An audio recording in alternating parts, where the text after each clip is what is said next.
मेरे भाइयों, ऐसे मौके पर इंसान पर सब्र नहीं होता है। सब्र करना बहुत मुश्किल काम है। इसलिए अल्लाह ताला ने कहा, नमाज तो तुम पढ़ ही लोगे, नमाज तो पढ़ना बहुत आसान काम है, लेकिन बेटे की बीमारी, माँ की और बाप की बीमारी सोच सुनकर तुम पे सब्र नहीं हो सकता है। इसलिए ऐसे मौके पर सब्र का दामन तुम्हें नहीं छोड़ना है। इस मौके पर सब्र के जरिए अल्लाह से मदद मांगो। सब्र, आपको मालूम है अल्लाह के रसूल एक कब्र के पास से गुजर रहे थे। वहाँ एक औरत बैठी हुई थी जिसका बच्चा इंतकाल कर गया था और वो अपने बच्चे की कब्र पर बैठ कर रो रही थी। अल्लाह के नबी ने उससे कहा, अल्लाह की अमानत है, ले लिया, चलो तुम सब्र करो। वो पहचान नहीं सकी कि ये अल्लाह के रसूल हैं। उसने क्या कहा, अरे चल जा यहाँ से। आ गया, सब्र कर सब्र कर, सब्र सब्र कर चिल्लाने वाला। जिसकी ऊपर गुजरती है वही जानता है। तुझे क्या मालूम कि मेरा बेटा मर गया है, मेरे ऊपर क्या गुजर रही है, तू क्या जाने। उसने मुहम्मदुर रसूलुल्लाह से ये कह दिया। अल्लाह के रसूल वहाँ से चले गए। भाई ऐसी मौके पर क्या कहा जाए जब वो अपने बच्चे की मौत पर सब्र नहीं हो रहा है, उससे सब्र नहीं कर पा रही है। वो तंबी करना था, कर दिया, आगे बढ़ गए। बाद में उस औरत से एक दो दिन के बाद किसी ने कहा, तुमने जिस आदमी से ये जुमला कहा जानते हो कौन? वो मुहम्मदुर रसूलुल्लाह थे। हैं? वो अल्लाह के नबी थे जिनको मैंने ये बोला था कि हाँ। 3-4 दिन के बाद वो अल्लाह के रसूल के पास आई और कहती है, मुझे माफ़ कर दीजिए अल्लाह के नबी, मैं आपको पहचान नहीं सकी। अब सुनिए यहाँ अल्लाह के नबी क्या कहते हैं, आए अल्लाह के रसूल, मैं आपको पहचान नहीं सकी, मुझे माफ़ कर दीजिए। आपने मुझे उस दिन सब्र की तलकीन की थी, मैं सब्र कर रही हूँ। अल्लाह के रसूल, मुझे सब्र आ गया, मैंने सब्र कर लिया, आप मुझे माफ़ कर दीजिए। मैंने आपसे कहा चल चल, तू क्या जाने, जिसके ऊपर गुजरती वो जानता, मुझे सब्र आ गया। तो अल्लाह के नबी ने मुस्कुराते हुए क्या कहा, नहीं, 4 दिन के बाद सब्र आया है ना, नहीं, इन्नमा सब्रु इंद सदमतिल ऊला, सब्र तो उस वक्त होता है जब मुसीबत पहुंचे, उसी वक्त सब्र किया जाए। बाद में तो सभी को सब्र आ जाता है, 2, 4, 5, 6 दिन के बाद, 1 हफ्ते के बाद तो सभी को सब्र आ जाता है। आज अगर 4 दिन के बाद तुम्हें सब्र आया है तो क्या आया है? असल सब्र तो उस दिन था जिस दिन तुम्हारा बेटा मरा था और तुम अपने बेटे के कब्र के पास बैठकर रो रही थी और उस वक्त मैं कह रहा था सब्र करो। उस वक्त तुम सब्र करती तो तुम्हें अज्र मिलता, तुम्हें इनाम मिलता, तुम्हें अल्लाह के यहाँ सवाब दिया जाता। 4 दिन के बाद माफी मांग रही हो और कह रही हो क्या मुझे सब्र आ गया। आज सब्र का कोई बदला तुम्हें नहीं मिलेगा। सब्र तो वो है जो मुसीबत के वक्त आदमी करे, बाद में तो सभी को सब्र आ जाता है। सब्र को समझने की कोशिश करो। सब्र यही नहीं है, एक गांव का मुखिया है, पुलिस और एसएसपी और डीएम से उसके ताल्लुकात हैं, हम गरीब आदमी है, उसने पकड़ा, थप्पड़ मारा और हम पिट गए, कुछ नहीं कह रहे हैं उसको, क्यों? मुखिया है, अच्छे ताल्लुकात हैं, सब्र कर लिया। ये सब्र नहीं है, ये सब्र नहीं है, ये जुल्म को सहना है, ये बुज़दिली है। आपने सब्र नहीं किया, आपके दिल में यह था अगर आज इसके पावर के बराबर मैं होता या इसके बराबर मेरे पास पैसा होता या ये पोस्ट मेरी होती, तब देखें ये कैसे जुल्म करता, तब मैं इसको बताता। आप जुल्म सब्र नहीं कर रहे हैं, आप जुल्म सह रहे हैं और जुल्म को सहना एक और जुर्म है, एक और पाप है, एक और गुनाह है, एक और ये बुज़दिली। आपने, मुसलमान कभी बुज़दिल नहीं होता है, मुस्लिम कौम जुल्म सहने के लिए पैदा नहीं हुई है। आपके अंदर गुस्सा है, होना चाहिए। मैं नहीं कहता हूं कि गुस्सा आप मत होइए, मैं कहता हूं कि अगर गुस्सा आपके अंदर है तो इस गुस्से को परवरिश कीजिए, उस गुस्से को पालिए। मैं तो आपको ये नसीहत करता हूं कि गुस्से को पालिए, लेकिन इस गुस्से को आप अपने अंदर पाल पोस कर बड़ा करिए और ये गुस्सा वहां दिखाइए जब आपका बेटा शराब पीते हुए घर पे आए, तब आपका गुस्सा आना चाहिए। आपकी बीवी बेपर्दा जब बाजारों में घूमती है तब आपको गुस्सा आना चाहिए। इस गुस्से को संभालिए और जहां गुस्सा होने की जरूरत है वहां गुस्सा कीजिए। यहां गुस्से की जरूरत है, यहां आपकी बेटी बेपर्दगी के साथ घूम रही है, मोबाइल लेती है, अपने जीजा की मोटरसाइकिल पे बैठ के बहनोई के साथ सफर कर रही है और देवर की मोटरसाइकिल पर भाभी बैठकर जा रही है। आपके अंदर गुस्सा आना चाहिए और आप अपने छोटे भाई से कहें, तेरी हिम्मत कैसे हुई कि तूने अपनी भाभी को यानी मेरी बीवी को पीछे बिठाया, मोटरसाइकिल पे बिठाया और एक ससुर को अपने चढ़ाइए कि तूने अपनी बीवी को छोड़कर मेरी दूसरी बेटी जो तेरी साली है वो तेरी पे मोटरसाइकिल पे बैठ के बाजार या स्कूल क्यों गई है। इस गुस्से को संभालिए और इस गुस्से की जरूरत है यहां पेश करने की। आप इस गुस्से को परवान चढ़ाइए। हराम है, हराम है, हराम है अगर कोई जीजा अपनी साली को अपनी बाइक में बिठाकर शॉपिंग कराता है। हराम है अगर कोई देवर अपनी भाभी को बाइक में बिठा को अपने साथ जाने की इजाजत नहीं देती है। शरीयत शरीयत है। न तेरी बीवी का कानून चलेगा न तेरे बाप का कानून चलेगा। यहां कानून चलेगा तो फातिमा के बाप का कानून चलेगा। अगर मुसलमान हो तो फातिमा के बाप के कानून को मानो, अपनी बीवी के बाप का और अपनी बीवी का कानून नहीं। शरीयत शरीयत है, किसी के बाप की जागीर नहीं है। मुझे जो कहना था कह दिया। जिसको बुरा लगता लगता रहे। अगर बुरा लगता है तुम्हें तो अल्लाह की कसम में कामयाब हो गया। अगर मेरी बात तुम्हें चुभी है तो अल्लाह की कसम में अपने जलसे में कामयाब हो गया। और अगर मेरी बात का बुरा नहीं लगा तो हमें सोचना पड़ेगा कि हमारा जलसा कामयाब हुआ है या नहीं हुआ है। क्योंकि जब बुरा ही नहीं लग रहा है तो इसका मतलब यह कि आप वही करोगे जो करते आ रहे हो। और जब वही करना है जो करते आ रहे हो तो फिर जलसा बेकार है। आपका यहाँ बैठना बेकार है। रात के 1 बजे 1:30 बजे 2 बजे तक यहां बैठकर अपनी आंखें फोड़ना बेकार है, क्योंकि आपको कोई सवाब नहीं मिलेगा। मेरे प्यारे साथियों, दीन सुनने आए हो ना, कुरान हदीस सुनने आए हो। इस कुरान और हदीस की एक बात यह भी है और गिरह बांधो, इन्ना अज़ाबन यौमल क़यामती, इन्ना अशद्द अज़ाबन यौमल क़यामती अल मुसव्विरून। ये याद करिए।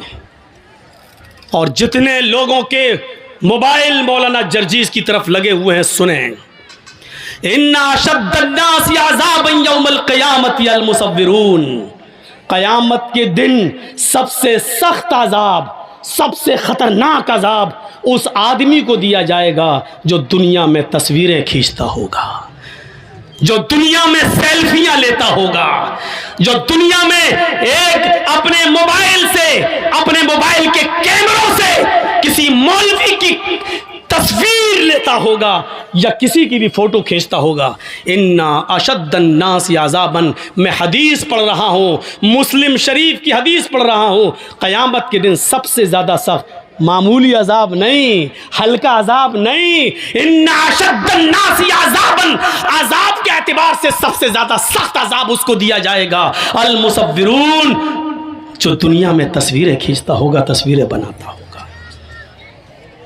खींचो, आओ, मैंने किसी को इजाजत नहीं दी और इसके बावजूद भी अगर कोई मेरी तस्वीर को खींचकर अपने साथ अगर लेता है तो वो सुन ले और समझ ले।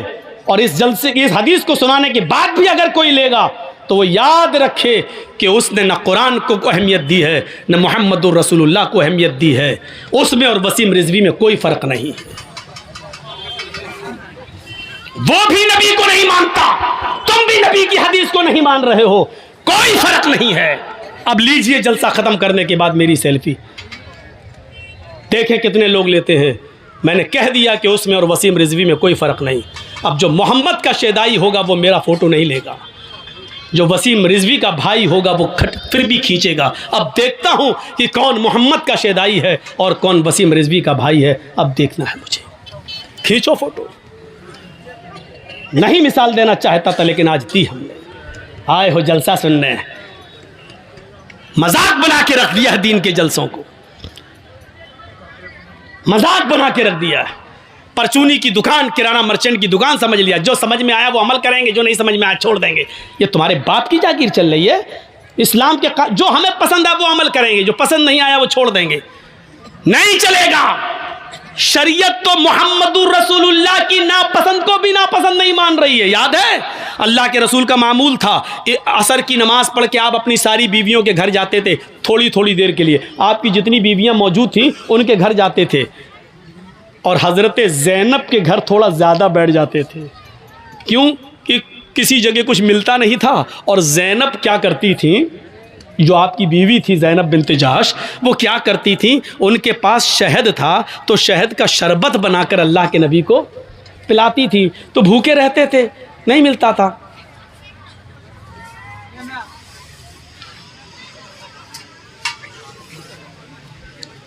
कुत्ते की दुम 100 साल भी रखोगे नल के पाइप में और उसके बाद निकालोगे और ये सोचोगे सीधी हो जाएगी, सीधी नहीं हो सकती, वो टेढ़ी ही रहेगी। बिल्कुल कुत्ते की दुम सीधी नहीं हो सकती है। ऐसे ही इतना कहने के बाद भी इसका ज़मीर देखो वहीं से उठ रहा है, लग रहा है मोदी का बाप है। कोई परवाह नहीं। अरे जब इतना पेशाब लगता है तो बैठते क्यों हो? अब अल्लाह जाने पेशाब करने गए हो या मोबाइल पे बात हो गई, अब फला जगह मिलेंगे, सब यहाँ हैं। बेटा जिस स्कूल में तुम पढ़ते हो उसका हेड मास्टर रह चुका हूँ मैं, जाकर देख लो।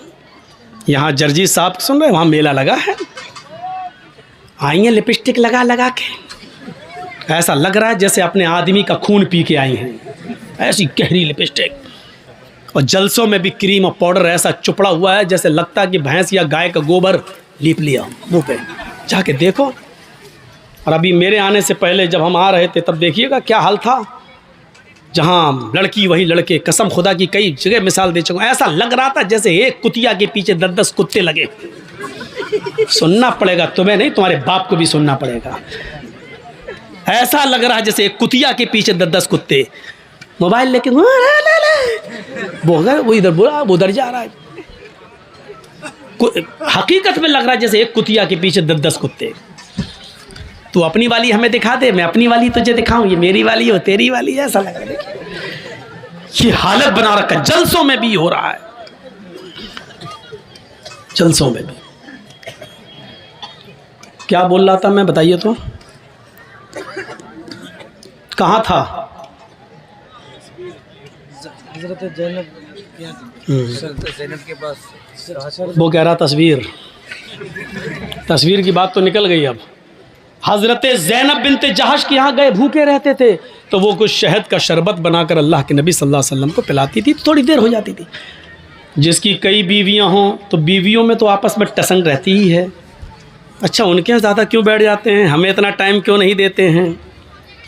तो सारी बीवियों ने सलाह कर ली, क्या सलाह की कि अल्लाह के रसूल जिसके पास भी जाएंगे, ज़ैनब के घर से निकल के जिसके भी पास जाएंगे, सारी बीवियां नबी की ये एक ही बात बोलेंगे कि आपके मुंह से तो मगाफिर की एक पौधा होता है, मगाफिर एक जड़ी बूटी होती है, उसकी बदबू आ रही है आपके मुंह से।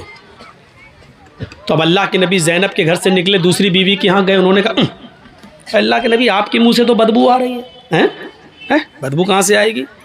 फिर आप दूसरी बीवी के पास गए, उन्होंने भी कहा बदबू आ रही है। जब सारी बीवियाँ एक ही बात कहेंगी तो दिमाग तो कबूल कर ही लेगा ना कि इसका सभी एक ही बात कह रही हैं, तो इसका मतलब बदबू। और नबी अकरम को बदबू से सख्त नफरत थी। खुशबू भी आप इतनी लगाते थे कि पसीना भी टपकता था तो खुशबूदार बन जाता था। जिस नबी की हालत ये हो वो बदबू को कैसे पसंद करे? तो कहा क्या खा के आए आप ज़ैनब के घर से? कहा शहद का शरबत पी के आया हूँ, इसीलिए बदबू आ रही है। तो अल्लाह के नबी ने कह दिया आज के बाद शहद को मैं हाथ नहीं लगाऊंगा, शहद मुझ पर हराम, नहीं पीऊँगा आज के बाद, नहीं खाऊंगा। तो शहद को अल्लाह ने हलाल किया और नबी ने क्या कह दिया, आज के बाद मैं शहद को हाथ नहीं लगाऊंगा। गौर करो, तुम अपनी मर्जी से जो चाहो पसंद कर लो और जो चाहो छोड़ दो, वो इस्लाम नहीं है। अल्लाह के नबी ने शहद को नापसंद कर दिया और क्या कहा, आज के बाद मैं शहद को नहीं पीऊंगा, जाओ शहद मुझ पे हराम। फौरन आसमान से जिब्राइल वही लेकर आ गए और क्या कहा, या अय्युहन नबी लिमा तुहर्रिमु मा अहल्लल्लाहु लक। आए मोहम्मद सल्लल्लाहु अलैहि वसल्लम, अल्लाह ने जिस चीज़ को आपके लिए हलाल किया है, आप कौन होते हैं उसको हराम करने वाले? लिमा तुहर्रिमु मा अहल्लल्लाहु लक, आपने उस चीज़ को अपने ऊपर हराम क्यों किया है जिसको अल्लाह ने हलाल किया? इस कुरान की आयत से आपको पता चल रहा है क्या मतलब हुआ? इसका मतलब ये हुआ कि अल्लाह की तरफ से अगर कोई चीज़ हलाल है तो उसको हराम करने का इख्तियार और हराम करने का पावर मोहम्मदुर रसूलुल्लाह को भी हासिल नहीं है। तो फिर हमें और आपको ये कैसे हासिल हो जाएगा कि हमें जो पसंद हो वो अमल कर लें और जो चीज़ हमें पसंद नहीं है उस पर हम अमल ना करें? जो चीज़ मेरी मर्जी के मुताबिक हो उसको हम मान लें और जो चीज़ मेरी मर्जी के मुताबिक ना हो उसको हम छोड़ दें? ये कैसे हो सकता है जब नबी अपनी मर्जी के खिलाफ शहद को हराम नहीं कर सकते अपने ऊपर? जब नबी को ये पावर हासिल नहीं है तो तुम्हें ये पावर और हमें ये पावर किसने दे दिया है?